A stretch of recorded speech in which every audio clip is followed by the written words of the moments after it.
Welcome to the History of the Bible. Here we will look to the Bible and explore the history of God's story. From the perspective that the Bible is absolute truth, with events that actually happen, with people that actually live. Never measuring what the Bible says and comparing it to man's theories, but always putting the theories under what the Bible says as truth. Come, join us in the History of the Bible podcast. Episode 4. What did you say? After Noah and his family had been on the ark for 370 days, God establishes his covenant with them, giving him the command to be fruitful and multiply and fill the earth, just like the command that Adam and Eve got at the beginning of creation. Only this one was a little bit different. After being told to have children and fill the earth, God gives him a couple of other commands. The first one is that God tells Noah that every creature of earth will have the fear of man, and that each one is placed into the hand of man, which leads God to giving man the authority to eat meat. Before the flood, man had not yet received the authority to eat meat. This brings up the question of why did Noah bring the 7 animals of each clean pair if they were not allowed to eat meat yet? Also, why would there be a difference between clean and unclean animals if the law given to Moses about the animals that were okay and not okay to eat was hundreds of years later? When it says that Noah brought 7 of the clean animals, the actual translation of that means 7, 7. This could mean that 7 times 7 is the amount that Noah brought on the ark, which would be 49 birds and beasts of every clean animal, or it could mean 7 of each of the clean animals.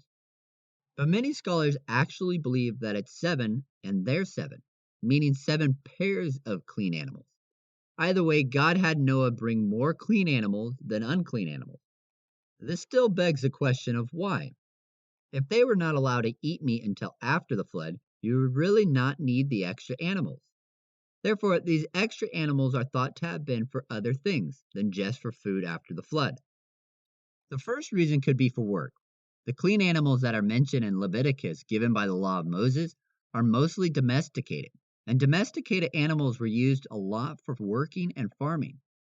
This would help Noah and his family to get the earth ready for planting, or the reason God had Noah bring the extra pair of animals was because he knew that Noah was going to need them for food after the flood. Noah did use some of the clean animals to offer a burnt sacrifice to God, though. The Bible says that when God smelled the pleasing aroma, that he began to make the covenant with Noah and his family, that he would never destroy the earth with a flood. Right in the middle of the covenant about not flooding the earth, God gives the Noah the death penalty. In Genesis 9, verse 6, God says that whoever sheds the blood of man, by man shall his blood be shed, because God made man in his own image. God goes right back to saying that the earth will never be destroyed by a flood again. With that, he gives his bow as a sign in the sky that never again will the flood happen.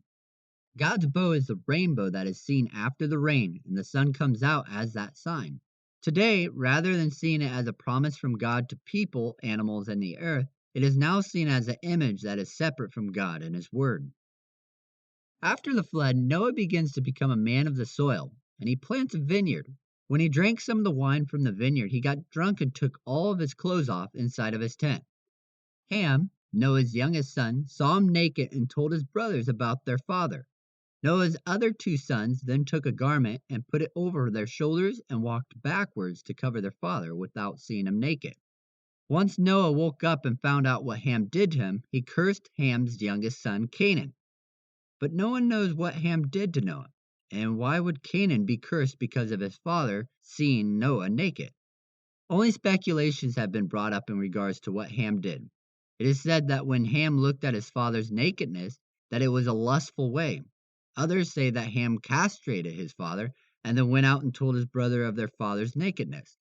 Another thought is that in Leviticus 20, verse 11, it says that when you uncover or you see your father's nakedness, it meant that you slept with his wife. This would explain why Canaan got cursed, because he was the offspring of Ham and Noah's wife. But as said before, this is just speculations. If Ham did sleep with Noah's wife, then there wouldn't be any reason for his brothers to cover up Noah. Whatever happened, and something did happen to Noah, it most likely involved Ham and Canaan. which is interesting because Canaan is Ham's youngest son. Canaan's curse was that he was to be a servant to his brothers. And although we don't know if Canaan served his brothers, this can be seen when the Israelites conquered the Canaanites and put them into slavery to serve the Israelites. However, there isn't anything in the Bible that would give a clue as to why Noah cursed Canaan, or what did they do to Noah. As time passed, Noah's sons began to have children of their own, and from these children the whole world would be populated. From Japheth, there are 7 sons mentioned. The first is Gomer. Gomer's descendants migrated northwards into what is today modern-day Turkey. People would later be called the Galatians, the same one that the letter is written to in the New Testament, as well as Gauls. Later we find that the Gauls moved from Turkey west into what is now modern-day France and Spain. France at one point used to be called Gaul after the people that used to live there. However, the descendants of Gomer would also expand into modern-day Wales, Germany, and Armenia. Magog is Japheth's second son. His descendants would go into modern-day Romania and Ukraine and would be called the Scythians. Medai, the third son, his descendants would be called the Medes by the Greeks. However, they would then become part of the Persian kingdom. They are the ones that settled in modern-day Iran as well as India. Javan is the fourth grandson of Noah mentioned. Javan in Hebrew is a word for Greece. Javan's descendants would have direct connections with the Greek people. Tubal is the next son of Japheth. His descendants would move into what is now known in modern-day Georgia. Meshech, the sixth son, his name is the ancient version for Moscow, which is today's capital in Russia. In the region surrounding Moscow, there is still, to this day, a place called Meshech. Tiresh, the last son, would be called the Thracians, settling down in Macedonia and much of what today is modern-day Yugoslavia. Tiresh would later be worshipped by his descendants as Thor, the god of thunder. Next would come Ham and his children. Much of his descendants would settle in parts of Africa and would be called the land of Ham in the Bible. The first son is Cush. His descendants would settle in Ethiopia, as the name of Cush in Hebrew means Ethiopia. Mizraim is the next son. His name is the Hebrew word for Egypt. All of his descendants would eventually settle in the region of Egypt. The next son of Ham would be Phut, which is a Hebrew word for Libya just west of Egypt in Africa. Canaan is the next son. Canaan's descendants would become the people that lived in the land of Canaan when the Israelites came to conquer the Promised Land. In modern day, it is the area of Israel, Jordan, and Palestine. These descendants would be what are known as the Philistines, which is where Palestine gets its name from. The Hittites, which would then become the Hittite Empire. The Jebusites, which is an ancient name for Jerusalem, as well as many other people groups. The sons of Shem were Elam, Asher, Arphaxad, Lud, and Aram.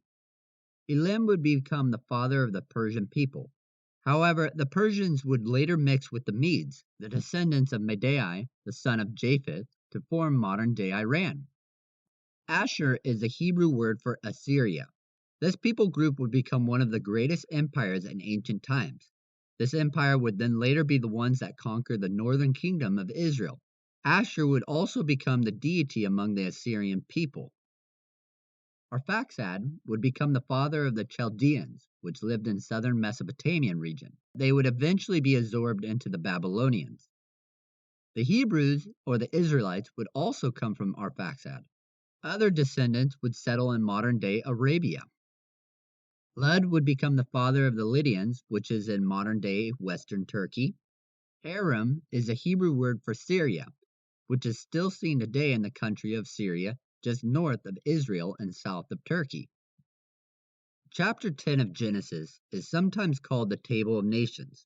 Now, the separation of all these nations didn't happen until after the fall of the Tower of Babel, in which God changed their languages so that they would not stay in one place.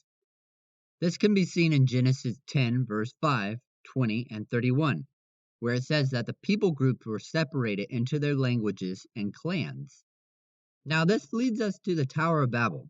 In Genesis 10, it talks about the Table of Nations, but then it hits chapter 11, which actually happens before chapter 10. Because in chapter 11 it says that there was only one language, whereas in chapter 10 it says that they all split up into their separate clans by their languages. In Genesis 11, it takes a moment to tell the quick story of the Tower of Babel. Although it is a quick story, it would actually change the world forever. With that, let's take a look at this event in history. To start off, let's take a look at where the first empire was founded. In Genesis 10, verse 10, Nimrod, the son of Cush, grandson of Ham, would build his empire with the cities of Babel, Erech, Akkad, Calneh, all in the land of Shinar, or Mesopotamia. In this land is where the Tower of Babel is built. The common thought is that the land of Shinar is thought to have been in southern Mesopotamia, where the city of Babylon would eventually appear, and that Babel was the beginning of the city of Babylon. However, there are arguments that the Tower of Babel was built in the northern section of Mesopotamia. The land of Shinar means the land of two rivers. The issue is in finding which two rivers it is referring to. To find where the land of Shinar is, we must look at where Babel is. Some translations of the Bible say that Babel is the same as Babylon, but both names have totally different meanings, and though they do look similar, they aren't. Babel means confused, while the word Babylon means gate of the gods. Because of the different meanings of the words, some scholars would say that they aren't the same place at all. The ruins of the ancient city of Babylon have been found about 50 miles south of modern-day Baghdad in Iraq. Although it could be said that Babel is a Hebrew word for confusion, and the reason it's called Babylon is because other myths in ancient history have a story in which the people tried to build a tower to get to heaven where the gods were. The gods would foil their plans and overthrow the tower and send the people throughout the world in their clans speaking different languages. Therefore, it's called the Gate of Gods because that is where the gods came down to earth. However, there is evidence that the southern part of Mesopotamia was still underwater when the descendants of Noah were thought to have moved away from the ark. It wouldn't be for another couple hundred years later in which the water would lower as the time of the Ice Age continued. At the time of the ark landing on dry land, the place that the ancient ruins of Babylon are about 260 feet below sea level, which leads some to think that the ancient ruins in southern Mesopotamia couldn't be the same ruins of Babel, and that the tower was built in the northern part of Mesopotamia, in modern-day Syria and Iraq, just south of the mountains in Turkey. Nimrod didn't just build the city of Babel, though. With Babel and the three other cities began his empire. Although the city Akkad is mentioned once in the Bible, it is thought to have been the capital of the kingdom of Sargon, also called the Akkadian kingdom, that conquered the ancient kingdom of Sumeria in the Mesopotamian region. The Akkadian Empire would only last about 150 years and would disappear completely due to a famine that lasted 300 years, with northern Mesopotamia being hit pretty hard. The other two cities were thought to be around the other two, all of them being placed somewhat close to each other somewhere in northern Mesopotamia. After establishing those cities, he went into Assyria, which is in the northern part of Mesopotamia in modern-day Iraq, Iran, Kuwait, Syria, and Turkey, and built Nineveh, a city that would one day become the capital of the Assyrian Empire, the same city that God would later send Jonah to bring the good news to. Nimrod would then build Rehoboth, Calah, and Rezin in the Assyrian area. In Genesis 11, verse 4, it says that the people did the opposite of God's command to be fruitful and multiply and to fill the earth.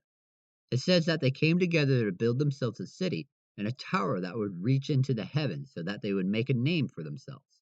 The Tower of Babel is thought to be the first tower that was built as a ziggurat. Basically, the ziggurat is a giant square with different step sizes from one level to the next, just like the pyramids. They would use baked bricks for stone to build the tower, holding it together with bitumen, which is much like asphalt today. Bitumen is also very common in the northern part of Mesopotamia. The Bible says in Genesis 11, verse 4, that they built themselves a city and a tower that reaches the heavens. No one knows how large the tower was or was going to be, but in order to have a tower that reaches the heavens, the foundation of that ziggurat would have to be massive. Although in the 5th century, the Greek historian Herodotus said that he saw the Tower of Babel standing at 60 meters.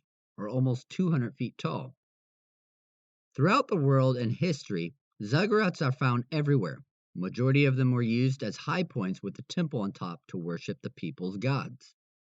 It continues and says that the people wanted to build themselves the tower so that they could make a name for themselves and not be dispersed across the earth as God has said to do. The name that they wanted was fame for themselves, separate from God for building their tower.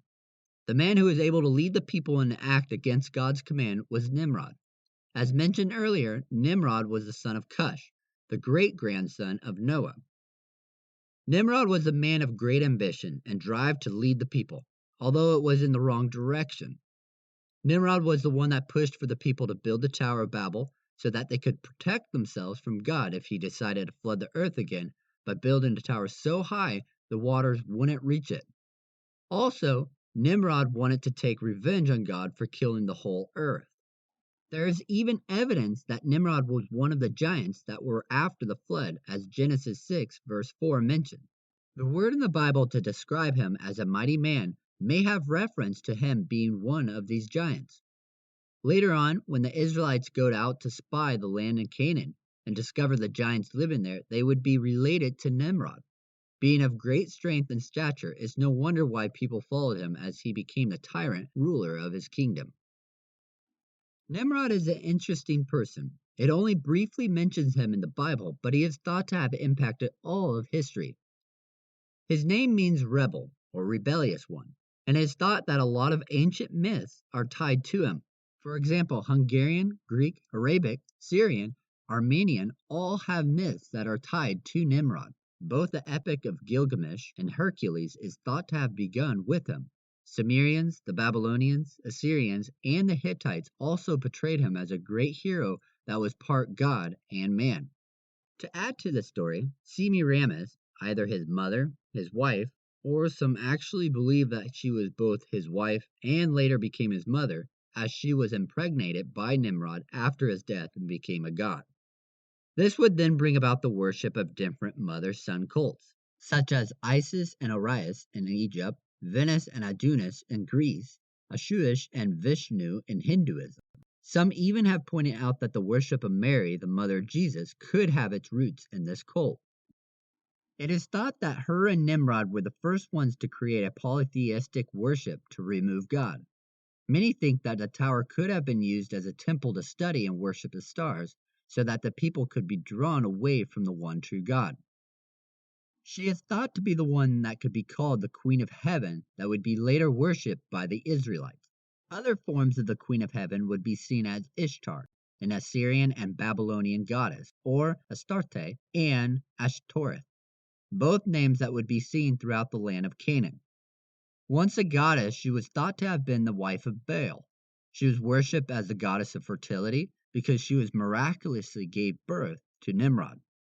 Therefore, many temples were built that had prostitutes in order to perform their so-called worship to her.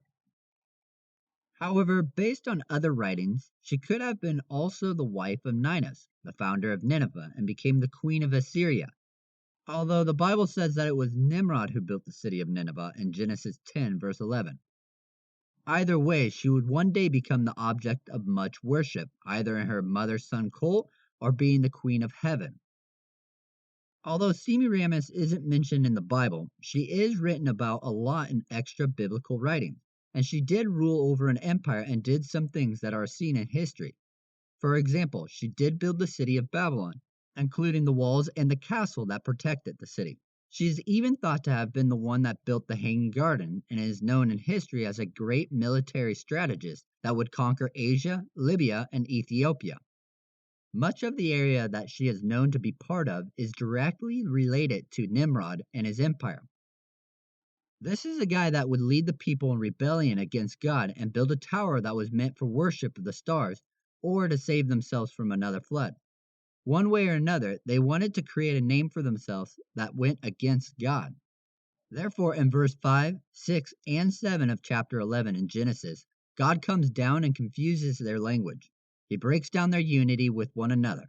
God doesn't just confuse the language of random people, but he separates them into different family groups. That is why the table of nations show that each descendant of Noah and his family went in different directions. being fruitful and multiplying on the earth as God commanded them to do after the Tower of Babel. When the different family groups moved away from the Tower of Babel, they took the story with them. Today, throughout the world, many cultures have a worldwide flood and the worship of stars and of the planets. Also, many cultures have their own version of a story of a hero. This brings up the question, when God confused their languages, did he also create the different ethnicities? Most likely, they existed before the Tower of Babel.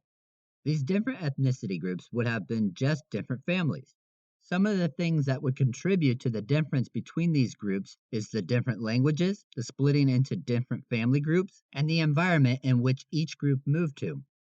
Before the Tower of Babel, the gene pool would have been so much larger because they would have the whole human race to marry. However, when God split them up into different languages, that gene pool would have gotten a lot smaller. And as they would intermarry within their families, that gene pool would get even smaller and smaller. Over time, families would only give birth to children that all had the same similarities. And as the groups of people moved, their environment would play a role in those similarities. For example, skin color. There have been studies that show a relationship between skin color and health in an environment that affects the color of skin. In colder climates, lighter colored skin would do better in this environment because it would be more receptive to the sunlight and receiving vitamin D, just because there is less sunlight in colder climates. On the other hand, darker skin would be better for the hotter environments because it is more protective to the sun. People in colder regions with darker skin would suffer a lack of vitamin D and be less healthy to that of a person with lighter skin. Same would be true for a person with lighter skin in a hotter climate. They would suffer from the inability to protect themselves from the sun. Therefore, the population with the lighter skin in hotter areas and those with darker skin in colder areas would eventually dwindle because of not being as healthy and result not producing as many children. This isn't proof for evolution, that humans slowly evolved. Because there are so many different physical differences seen today, we know that Noah and his family held all of the genes for these differences. Also, what evolutionists look to prove their ideas is today's languages, because they think that speech has slowly evolved into what it is today. However, in history, that isn't what is seen. Languages used to be more complex than they are today. Historically, all of the ancient languages in the Mesopotamian area all appear at just about the same time. These include the Sumerian language, the Hittite, which would be passed into Greek, Latin, and later into Western Europe, the Akkadian language, which would pass into Latin or Arabic, but the Hebrew language derives from it also. All that scholars are still trying to discover the translation today. Another issue with evolution in regards to language is if it all had evolved from one thing, throughout history we would see languages all tied together in some way. However, all the languages are broken down into three different types, what scholars call the Japhetic, Semitic, and Hamitic languages. These three types of languages historically are very different from each other, with few similarities and very complex.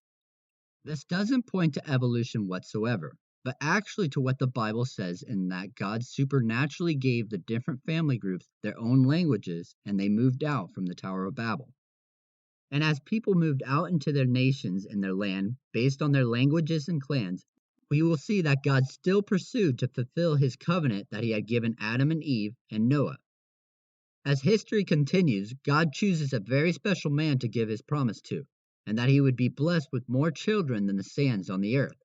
So join us next time as we look to the man that would be called Abraham, the father of many nations, by God in episode 5, Father Abraham. Thanks for listening to the History of the Bible podcast. If you liked it, go ahead and rate and review it, and be sure to let your friends and family know about it.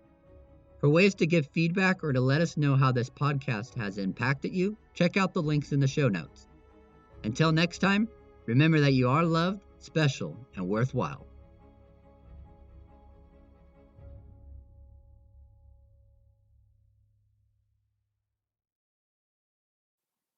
Welcome to the History of the Bible.